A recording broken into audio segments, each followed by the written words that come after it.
Bonjour, c'est Charlotte Baris. Bienvenue dans La Loupe, le podcast quotidien de l'Express. Allez, venez, on va écouter l'info de plus près.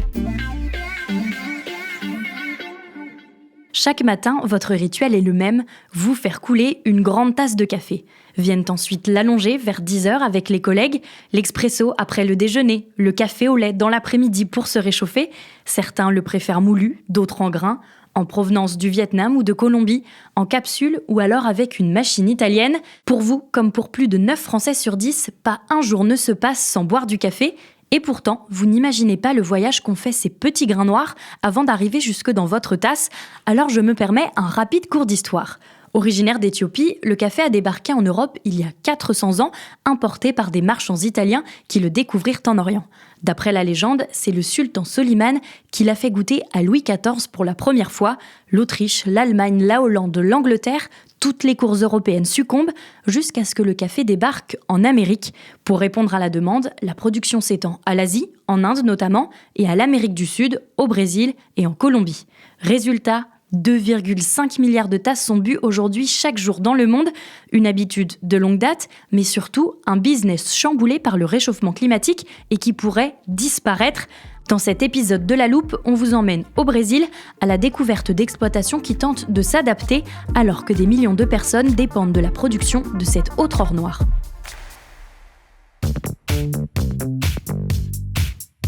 Pour ce voyage, j'accueille Renaud Toffier, journaliste en charge du service vidéo à l'Express. Bonjour Renaud. Bonjour Charlotte. On ne va pas rester très longtemps dans le studio à la rédaction du journal. Je sors notre téléporteur qui permet de nous déplacer où on veut en un instant. Je te laisse rentrer le lieu exact de notre destination et c'est parti. Charlotte, on vient d'arriver à l'est du Brésil, dans la région du Minas Gerais. Plus précisément, c'est à Patrocínio, c'est à plus de 600 km de Sao Paulo. Et je suis venu ici exprès pour visiter des exploitations de café, parce que c'est la première région caféière du pays. Le paysage est magnifique, Renaud. Des étendues de verdure, on est entouré de montagnes. En revanche, tu aurais pu me prévenir qu'il faisait très très chaud. Ouais, et pourtant l'hiver vient de se terminer ici, et il fait un peu plus de 30 degrés. Et si tu veux bien me suivre, on va aller dans l'exploitation de Paola, qui va nous faire visiter sa ferme, et surtout nous faire comprendre pourquoi son exploitation n'est pas comme les autres. Hi, I'm Paula Curiacos from Três Meninas Coffee Farm. You are at Cerrado Mineiro, at Brazil. Alors je vais te faire une petite présentation des lieux. Paola et son mari sont venus ici s'installer en 2006.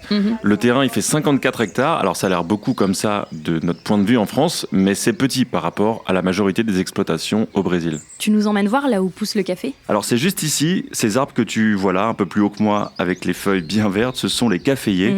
Là ils n'ont pas de fruits, mais quand ça sera la saison, on pourra y voir comme de grosses cerises rouges. Et c'est ça que l'on récolte et qui se transforme en grains de café. Tu nous as dit que la ferme de Paola n'était pas comme les autres. À quoi on peut le voir ? Alors c'est pas évident à voir au premier coup d'œil. Et pour tout te dire, ma première impression, c'était juste que c'était moins bien entretenu que les autres exploitations que j'avais vues sur les routes du Minas Gerais pour venir ici. Alors je vais t'expliquer pourquoi. Déjà, si tu t'approches de la terre entre deux rangées de caféiers, tu t'aperçois qu'il y a comme des mauvaises herbes. Alors Paola, à un moment donné, elle gratte un peu la terre pour nous montrer quelque chose. Please put your hands here. Elle dirige un thermomètre qui affiche 27 degrés. 27 degrees. Je pose ma main et c'est vrai que la terre est plus fraîche, elle est meuble, elle a l'air en bonne santé, quoi. Et puis on fait quelques pas, on se retrouve sur le chemin sec, tu vois, qui traverse l'exploitation en deux. Elle ressort son thermomètre, 42 degrés. Donc ça fait quand même 15 degrés de différence. Mais comment on en arrive à un tel écart ? En fait, ce que Paola a gratté, c'est pas du tout des mauvaises herbes, c'est ce qu'on appelle des cover crops, des plantes recouvrantes.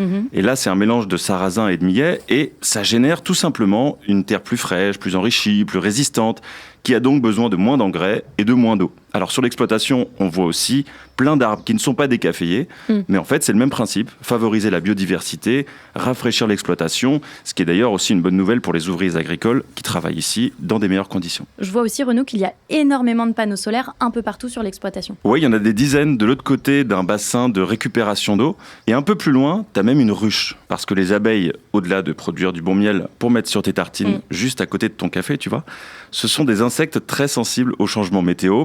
Et donc, elles servent de sentinelle climatique, on pourrait dire, à Paola. Ça lui permet d'avoir des indications utiles pour la culture. Et cette méthode, ce n'est pas la culture traditionnelle du café ? Alors non, pas vraiment. Il s'avère que tout ce que j'avais vu sur les routes du Minas Gerais, c'était plutôt des exploitations traditionnelles, sans arbres qui dépassent, sans impression de mauvaises herbes, et qui demandent donc beaucoup plus d'eau et d'engrais pour arriver aux mêmes quantités de production.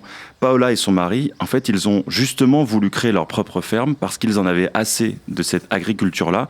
Et ils se sont donc lancés dans ce qu'on appelle l'agriculture régénératrice. L'agriculture régénératrice, c'est tout ce que tu viens de nous présenter ? Oui, alors attention, c'est pas juste une petite caisse à outils, c'est un ensemble. C'est comme une vue à 360 degrés qui mêle des bonnes pratiques économiques, des bonnes pratiques environnementales, des bonnes pratiques sociales, pour que tout le monde s'y retrouve. Paola aime beaucoup répéter une formule pendant sa visite. It's not poetry, this is based on science. C'est pas de la poésie, c'est de la science. Pour bien rappeler que tout ça est appuyé par des études, des instituts, que c'est pas juste une aventure de bobos brésiliens. Et ils ont d'ailleurs raison parce que les exploitations de café sont réellement menacées par le réchauffement climatique. Je te propose qu'on rentre au studio et que tu nous racontes tout ça.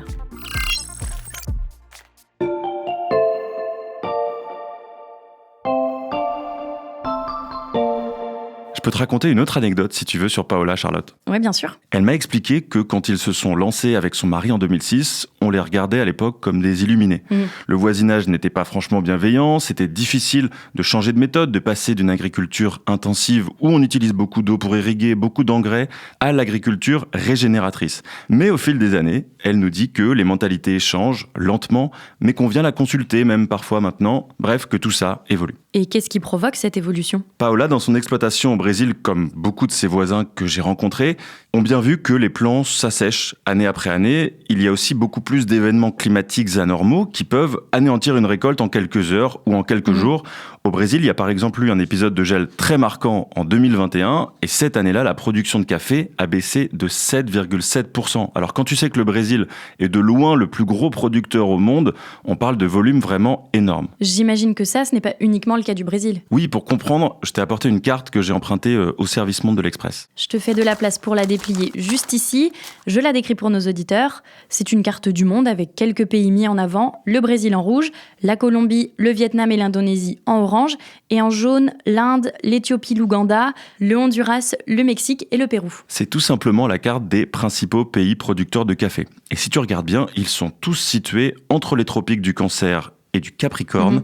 En fait, c'est parce que le café ne pousse que dans des zones subtropicales, le plus souvent d'ailleurs entre 800 et 2000 mètres d'altitude. Là, je pense, Renaud, qu'on a besoin d'un petit point sur la façon dont on cultive le café. Alors, la première chose à savoir, c'est que c'est une plante capricieuse qui a besoin de journées chaudes et ensoleillées et de nuits fraîches, qui nécessite aussi une saison sèche de plusieurs mois. Il faut une conjonction de plein de facteurs qui expliquent aussi pourquoi il y a en fait assez peu de zones dans le monde où on peut cultiver le café. Or, il se trouve que ces régions sont dans des pays pauvres ou en développement. Et maintenant, je vais ajouter un calque par-dessus la carte qu'on vient de déplier. Et qu'est-ce qu'il représente ? Ça représente l'impact du réchauffement climatique sur la culture du café pour les décennies à venir. Alors, je t'explique. En rouge, tu as les zones qui vont être de moins en moins propices à la culture du café. Et si on regarde le Brésil, on voit pas mal de rouge dans le centre du pays. C'est pareil ici en Colombie ou dans plusieurs zones de l'Indonésie et du Vietnam et dans une partie de l'Afrique centrale. Tu vois que si tu superposes tout ça, la terre de pratiquement tous ces principaux pays producteurs va devenir moins propice à la production de café. Il y a aussi des zones en vert. J'imagine que c'est là où, au contraire, le climat sera plus adapté à la production de café. Exactement, ça concerne l'Uruguay, certaines zones à l'est de l'Argentine, un peu en Chine aussi, et même regarde bien l'Europe avec le nord du Portugal notamment. Donc il y aura simplement des pays qui vont moins produire de café et d'autres qui vont commencer à le faire. Alors oui et non, parce que les zones en vert ne compensent pas du tout les zones où la production va se compliquer. Et je vais te donner un chiffre assez saisissant. D'ici à 2050, 50% des terres propices à la culture du café ne le seront plus. C'est une étude de 2015 qui avait fait pas mal de bruit. J'ai aussi parlé à un climatologue australien qui a fait une étude sur des événements climatiques anormaux, comme les sécheresses, les canicules, les pluies torrentielles. Et il a été frappé pendant ses recherches de voir à quel point ces phénomènes s'enchaînaient partout en même temps dans les zones subtropicales, des événements qui perturbent les récoltes et les industriels, et donc notre café du matin. Tu as aussi El Niño qui va avoir un impact. Ah, El Niño, c'est un événement météorologique qu'on avait expliqué dans un précédent épisode de La Loupe. J'ouvre notre armoire où on range toutes les définitions qui pourraient nous être utiles. El Niño est rangé côté climat, juste là.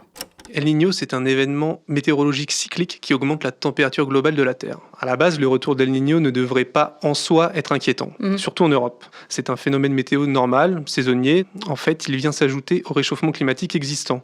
On comprend donc bien l'urgence pour Paola et les autres producteurs à agir face au changement climatique. Et il y a un autre argument important, grâce à ces bonnes pratiques économiques, environnementales et sociales dont on a parlé, les exploitations peuvent être bien plus résilientes et assurer l'avenir du café. Et tu vas voir que c'est pas négligeable parce que le business du café pèse très lourd.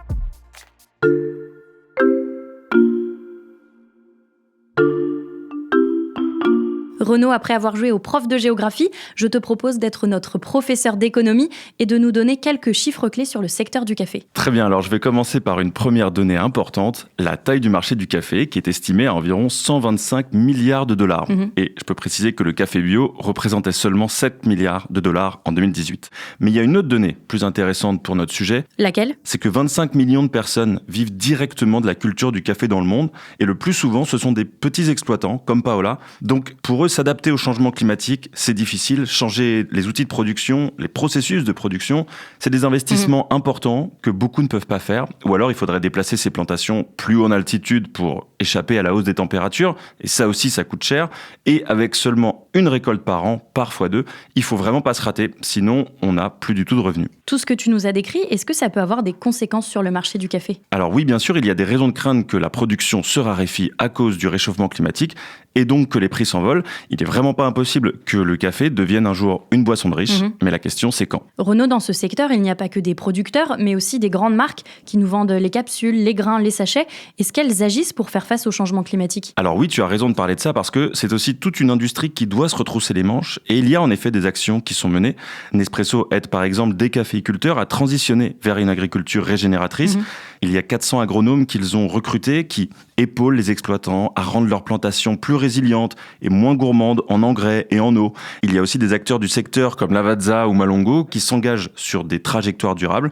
Et alors chez Illy Café, on vient même d'annoncer le lancement d'un arabica moulu issu de l'agriculture régénératrice, c'est marqué sur la boîte. Et puis comme les consommateurs sont en demande, sont plus soucieux de la traçabilité et de la production, les grands groupes vont sur ce marché du café plus durable. C'est, on va dire, un tout début de cercle vertueux qui s'enclenche. Et tout ça, est-ce que c'est en train de devenir la nouvelle norme dans la façon de produire le café ? Alors pas vraiment. J'ai parlé à une journaliste brésilienne qui est spécialisée sur les questions agricoles. Et alors elle estime qu'entre 10 à 15% des caféiculteurs brésiliens pratiquent une agriculture régénératrice. Autrement dit, la méthode intensive tient encore solidement les rênes. Et à l'échelle planétaire aussi, le chemin est encore long. Il y a l'association Rainforest Alliance qui déplorait en 2019 que les 3/4 du café vendu dans le monde ne présentaient toujours aucune certification ou norme de production durable. Mais ça, j'en avais parlé avec Paola pendant mon reportage. Je lui avais demandé si elle ne craignait pas justement que tout cela arrive un peu trop tard. Alors elle reste optimiste. Yes, there is a risk, but I am optimistic. Elle voit l'intérêt que suscite son agriculture parce que c'est vrai, il y a un embryon de changement, peut-être même un début de révolution dans le monde du café. Et c'était en tout cas intéressant de rencontrer quelques pionniers qui veulent, à leur échelle en tout cas, changer le monde. Je retiens une question importante, le café va-t-il devenir une boisson de riche à cause du changement climatique ? Merci beaucoup Renaud pour ce voyage au cœur de la production brésilienne. À bientôt Charlotte. Renaud Toffier, journaliste à l'Express en charge du service vidéo. Chers auditeurs, si vous voulez découvrir les images des plantations, rendez-vous sur la chaîne YouTube de l'Express ou directement sur notre site. Vous y retrouverez aussi de nombreuses enquêtes vidéo. Et pour ne rater aucun sujet audio cette fois, pensez à suivre La Loupe sur votre plateforme d'écoute, par exemple Spotify, Apple Podcast ou Castbox. N'oubliez pas de nous mettre des étoiles si ça vous plaît, ça nous aide beaucoup. Cet épisode a été monté par Théo Cyr et réalisé par Jules Cros. Retrouvez-nous demain pour passer un nouveau sujet à La Loupe.